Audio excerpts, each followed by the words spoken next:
प्यारे से बेटे का जन्म हुआ था। संध्या, आज मैं बहुत खुश हूँ। भगवान ने हमारी सुन ली, हमें औलाद का सुख दे दिया। आप सही कह रहे हो। भगवान ने मेरी गोद भरकर मेरे जीवन के सारे दुख मिटा दिए, मेरे जीवन को खुशियों से भर दिया। बच्चे के आ जाने से विजय और संध्या दोनों ही बहुत खुश थे। संध्या और विजय बच्चे का नाम तुषार रखते हैं। तुषार धीरे धीरे बड़ा होने लगता है। संध्या, ये देखो, मैं तुषार के लिए कितने सारे खिलौने लाया हूँ। अरे, पहले से ही कितने सारे खिलौने आपने तुषार के लिए लाकर रखे हुए हैं। पूरा कमरा भर गया है। अब और कितने खिलौने लाओगे? संध्या, मैं चाहता हूँ हम अपने तुषार को जीवन की सारी खुशियाँ दें। तुषार, ये देखो बेटा, छुक छुक करती रेलगाड़ी। आप तो बिल्कुल बच्चे बन गए हो। विजय और संध्या की जिंदगी तुषार के ही इर्द गिर्द घूमती थी। तुषार 6 साल का हो गया था। वो पढ़ने में बहुत तेज था। एक दिन, मम्मी देखो मेरा रिजल्ट, मैं क्लास में फर्स्ट आया हूँ। अरे मेरा लाल, मेरा बच्चा पूरी क्लास में फर्स्ट आया है। मेरे बच्चे को किसी की नजर ना लगे। अरे मेरे तुषार बेटे को उसकी नानी नजर लगने ही नहीं देगी। अपने नाती की नजर उतारने उसकी नानी जो आ गई है। नानी माँ, नानी माँ, नानी माँ, मेरे लिए क्या लाए हो? मैं अपने तुषार के लिए शुद्ध देसी घी के बेसन के लड्डू लाई हूँ। ढेर सारे आलू के पापड़ भी बनाकर लाई हूँ। और हाँ, तेरी पसंद की किशमिश भी। किशमिश? नानी माँ, आप मेरी प्यारी नानी हो। माँ जी, आपने बहुत अच्छा किया। मैं भी 2 दिन के लिए शहर से बाहर जा रहा हूँ। आप यहाँ रुकोगे तो मुझे भी यहाँ की चिंता नहीं रहेगी। विजय 2 दिन के लिए बाहर चला जाता है। अगले दिन तुषार को स्कूल भेजकर संध्या घर के कामों में लगी थी। तभी उसका फोन बज जाता है। जी, मैं तुषार की क्लास टीचर बोल रही हूँ। तुषार की तबीयत अचानक खराब हो गई है, तो आप स्कूल आ जाइए। क्या? तुषार की तबीयत खराब हो गई है? मैं अभी स्कूल पहुँचती हूँ। संध्या तुषार के स्कूल पहुँचती है। तुषार की तबीयत ठीक नहीं थी। संध्या तुषार को डॉक्टर के पास ले जाती है। डॉक्टर तुषार का ब्लड टेस्ट करते हैं। संध्या जी, आप क्लिनिक आ जाइए, तुषार की ब्लड रिपोर्ट आ गई है। संध्या अभी डॉक्टर के पास जा ही रही थी कि तभी विजय भी आ जाता है। विजय, अच्छा हुआ तुम आ गए। मेरे साथ डॉक्टर के पास चलो, मैं रास्ते में सब बताती हूँ। विजय को सारी बात बताती है। वो दोनों हॉस्पिटल पहुँचते हैं। देखिए, आप दोनों तसल्ली से काम लीजिएगा। तुषार की ब्लड रिपोर्ट आ गई है। तुषार को ब्लड कैंसर है और कैंसर आखिरी स्टेज पर है, इसलिए अब तुषार की बीमारी का कोई इलाज नहीं है। तुषार की जिंदगी के अब कुछ ही दिन बाकी हैं। नहीं डॉक्टर, मेरे बच्चे को बचा लो डॉक्टर, प्लीज। संध्या और विजय दोनों फूट फूट कर रो पड़ते हैं और घर आ जाते हैं। उन्हें कोई भी रास्ता दिखाई नहीं दे रहा था। वो हर जगह तुषार की रिपोर्ट लेकर जाते हैं, पर हर जगह से उन्हें निराशा ही हाथ लगती है। तुषार की तबीयत दिन पर दिन खराब रहने लगी थी। अब उसे खून की उल्टियां भी होनी शुरू हो गई थी। मम्मी, मुझे क्या हुआ है? मुझे कोई बताता ही नहीं है। मैं ठीक तो हो जाऊंगा ना? मेरे लाल को कुछ नहीं होगा, तू बिल्कुल ठीक हो जाएगा। देख, मैंने आज के लिए मेरी पसंद का कितना टेस्टी सूप बनाया है। मम्मी, बहुत गंदा है इसका स्वाद, मुझे नहीं अच्छा लगता। मुझे कुछ और खाना है, ये नहीं। अब एक काम करो संध्या, आज अपने तुषार बेटे के साथ उसके पापा भी सूप पियेंगे। अब चलो तुषार बेटा, हम दोनों मिलकर रेस लगाते हैं, अपना सूप कौन पहले खत्म करेगा। और फिर उसके बाद मैं तुषार बेटा को ढेर सारी कहानियाँ सुनाऊंगी।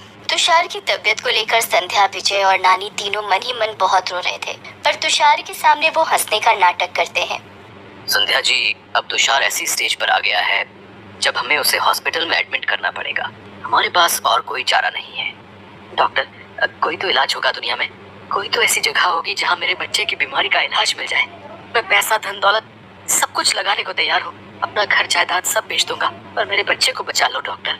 अब देखिए, हम पूरी कोशिश कर चुके हैं आपके बच्चे को बचाने की, पर अब हम कुछ नहीं कर सकते। अब सब कुछ भगवान के हाथों में है। क्या हुआ? डॉक्टर ने क्या कहा? संध्या, हमें तुषार को हॉस्पिटल में एडमिट करना होगा। डॉक्टर का कहना है कि अब सिर्फ भगवान ही है जो कोई चमत्कार कर सकते हैं। भगवान का कोई चमत्कार ही हमारे बच्चे को बचा सकता है। तुषार को हॉस्पिटल में एडमिट कर देते हैं। डॉक्टर अपना ट्रीटमेंट शुरू कर देते हैं। संध्या जिस हॉस्पिटल में थी, वहीं पर एक सफाई वाली उसके कमरे में आती है। क्या हुआ बीबी जी? आपके बेटे को मैं 2 दिन से देख रही हूँ, आप बहुत रो रही हैं। मेरे बच्चे की तबीयत ठीक नहीं है, इसकी बीमारी का कोई इलाज नहीं है। डॉक्टर ने कहा है अब सब कुछ भगवान पर छोड़ दो। पर मैं एक माँ हूँ, मैं कैसे अपने बच्चे को मरता हुआ देख सकती हूँ? मैं क्या करूँ, किसका द्वार खटखटाऊं जो मेरे बच्चे की जिंदगी बचा ले? बीबी जी, आप वैष्णो देवी के नराते रखो। 2 दिन बाद 9 दुर्गे व्रत शुरू होने वाले हैं। माँ शेरावाली के सामने झोली फैलाकर अपने बच्चे की जिंदगी बचाने के लिए प्रार्थना करो। माँ शेरावाली सबकी रक्षा करने वाली, सबके भंडार भरने वाली, सबके दुख दूर करने वाली उन जगत जननी माँ दुर्गा की स्तुति करो। उनके द्वारे से कभी भी कोई खाली झोली नहीं लौटता। देखना, माँ दुर्गा जरूर चमत्कार करेंगी। अगर अगर ऐसा है तो मैं माँ शेरावाली के 9 दुर्गे व्रत जरूर रखूंगी। मैं उनकी पूजा करूंगी, उनसे झोली फैलाकर विनती करूंगी। संध्या, मैं भी तुम्हारे साथ माँ शेरावाली के नवरात्रि व्रत रखूंगा। मैं भी शेरावाली माँ दुर्गा को मनाऊंगा। संध्या और विजय दोनों मिलकर माँ दुर्गा के नवरात्रि व्रत रखते हैं। दोनों सुबह शाम माँ की आराधना करते, माँ से तुषार की जिंदगी बचाने के लिए प्रार्थना करते। संध्या और विजय को माँ दुर्गा के नवरात्रि व्रत रखते हुए 7 दिन बीत चुके थे। 9 दुर्गे का 8वां दिन था, दुर्गा अष्टमी का दिन।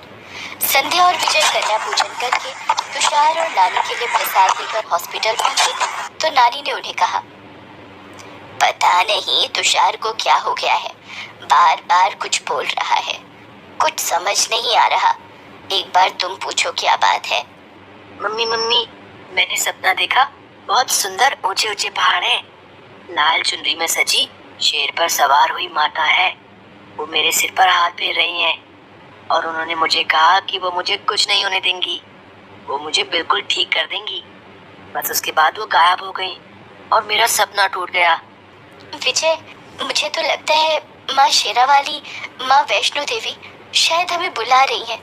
हमें तुषार को लेकर वैष्णो देवी चलना चाहिए। तुम ठीक कह रही हो संध्या, हम अपने तुषार को लेकर वैष्णो देवी जरूर जाएंगे। विजय और संध्या नानी को साथ लेकर तुषार को माँ वैष्णो देवी के दरबार पर लेकर जाते हैं। संध्या, तुम नानी और तुषार के साथ यहाँ बैठो, मैं भवन पर चढ़ाने के लिए प्रसाद लेकर आता हूँ। हे माँ वैष्णो देवी, मेरे बच्चे को ठीक कर दो। नानी और संध्या माँ वैष्णो का ध्यान करके बैठी थी। इतनी देर में विजय प्रसाद लेकर आ जाता है। संध्या, तुषार कहाँ है? वो तो तुम्हारे पास ही बैठा था ना? अभी तो यही था, कहाँ चला गया? भैया, आपने छोटे से बच्चे को देखा है? नारंगी रंग की टी-शर्ट पहन रखी है। एक बच्चा भवन पर हाथ जोड़े बैठा है, उसने भी नारंगी रंग की टी-शर्ट पहनी हुई है। कहीं वो आपका बेटा तो नहीं है? संध्या, विजय और नानी माँ वैष्णो देवी के भवन के अंदर पहुँचते हैं तो वो देखते हैं तुषार आंखें बंद करके भवन पर ही बैठा है। मम्मी पापा देखो, माँ शेरावाली ने मुझे ये फूल दिया और कहा कि अब मैं बिल्कुल ठीक हो जाऊंगा। ये सब देवी माँ का चमत्कार है बेटी। तुम्हें कुछ दिन अपने बेटे को लेकर यहीं रहना चाहिए और माँ की सेवा और आरती का लाभ उठाना चाहिए। इस फूल की पंखुड़ी का रस खोलकर रोजाना अपने बच्चे को पिलाओ, देखना इसकी सारी बीमारी दूर हो जाएगी। कुछ दिन भवन पर माँ वैष्णो की सेवा करके संध्या और विजय तुषार को लेकर घर लौट आते हैं। अगले दिन तुषार का एक टेस्ट और होना था। ऐसा कैसे हो सकता है? मैंने आज तक अपने डॉक्टरी करियर में ऐसा कभी नहीं देखा। ये किसी चमत्कार से कम नहीं। इस रिपोर्ट के मुताबिक तो तुषार एक स्वस्थ बच्चा है। इस रिपोर्ट के मुताबिक तुषार को कभी कोई गंभीर बीमारी हुई ही नहीं। आप सच कह रहे हैं डॉक्टर? इसका मतलब माँ वैष्णो रानी ने अपना चमत्कार कर दिया।